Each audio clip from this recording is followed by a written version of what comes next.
According to some new research done by our friend Walter Burian and others, many of you know Walter Burian from his CAFR information. That is the cooked books here by our government that they have if you want to go see him, and he has them on record here on his site, CAFR1.com. H1N1 vaccine patent filed in 2007, long before the swine flu virus was spread. Now, you pay special attention. This is a little complicated, but pay special attention to the strains of H1N1 noted in the 2007 filing coming to your hometown soon. How did they know in 2007? Now, this is kind of how it breaks down. Baxter, the patent holder, according to U.S. Patent and Trademarks, this has all been confirmed and checked out. There are roughly about 8,000 strains back to 1904, various strains of the alleged swine flu H1N1 virus. Okay, thousands and thousands of strains. Dozens and dozens and dozens of swine flu strains, but thousands of strains of flu back to 1904. All of them in a laboratory somewhere, being kept under lock and key for experimental purposes to save humanity, of course. The patent was for maybe 15 vaccines, all related to one particular strain of the virus in 2007. How did this pharmaceutical company know how to patent the one virus that would emerge as the life-threatening, world-killing, massive WHO pandemic 2 years before it actually was announced? Because I'd like to know the answer to that. It is, again, like promoting a grain of sand over all others on the beach. Now, is this just all a big coincidence? He writes, I'm familiar with patents. He looked at the U.S. Patent and Trademark site to verify what was bringing forward. The only error he found in the original research, initially done by John Perna, was that it was actually went back farther. 2007, long before the virus was staged as an outbreak as a new viral strain in Mexico, to much fanfare and ado. This verified information could be the last nail in the coffin for an immediate suspension of the entire charade. Now, I've got the research, the connections, the links, all of this, and some of it is very complicated, so I don't want to, go over it on the radio. It's just probably not going to translate very well, but I want you to go take a look at that at deadlinelive.info. You will see it.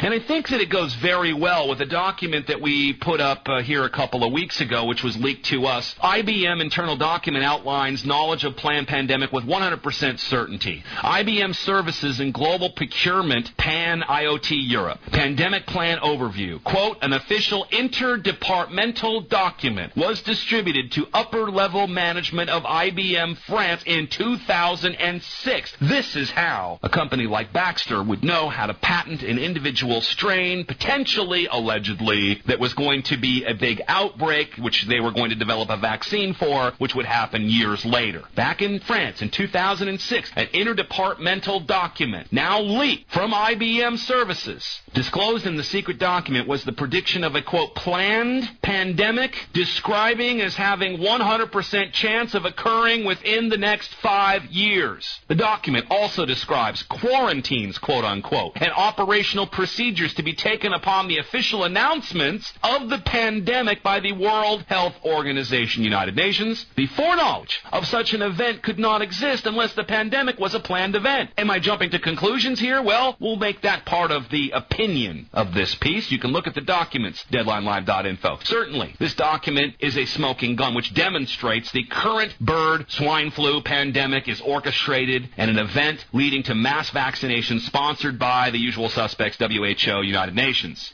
This single document definitively proves that there is intentional corporate collusion behind the bird swine flu pandemic and the intentional plan to create disease on a worldwide scale. As evidenced by this document, and I've got the documents posted here, IBM's primary concerns are focused on maintaining their workforce, even under official quarantines, and the continuation of sales and services to their client. IBM is considered to be one of the most powerful corporations in the world. They have their subsidiaries, and they have helped create enabling technology step-by-step in the identification and cataloging programs of the 1930s to the selections of the 1940s, which designed complex solutions for Adolf Hitler during this period. You can apply a simple search for additional documents. We've got the link to IBM. Query Pandemic 2006 or Pandemic 2005 for dozens of relevant results on the pandemic preparedness and planning. They were planning for this with 100% certainty at IBM in 2005-2006. Here's what they said. IBM plan assumptions. There is a 100% chance that a pandemic will occur within the next 5 years. Guess it only took 3. During the pandemic, a maximum of 30% of the workforce will be available. We will plan logically due potentially to the vaccine.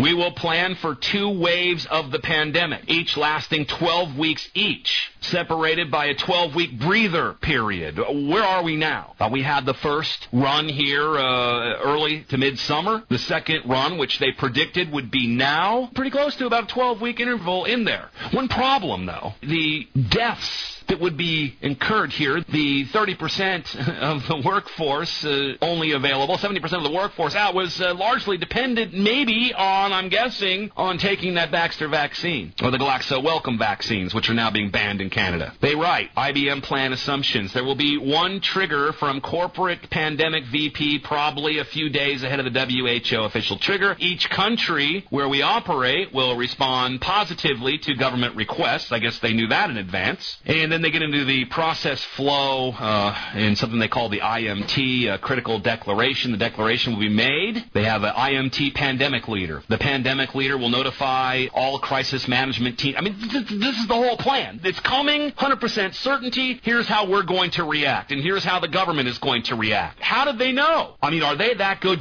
Maybe they just used a model, one of their computer models, and went, oh, okay, 100% certainty pandemic. Get ready. Now, some people, I'm sure, could chalk this up for massive intellectual foresight. Or some could say this is just taking no chances.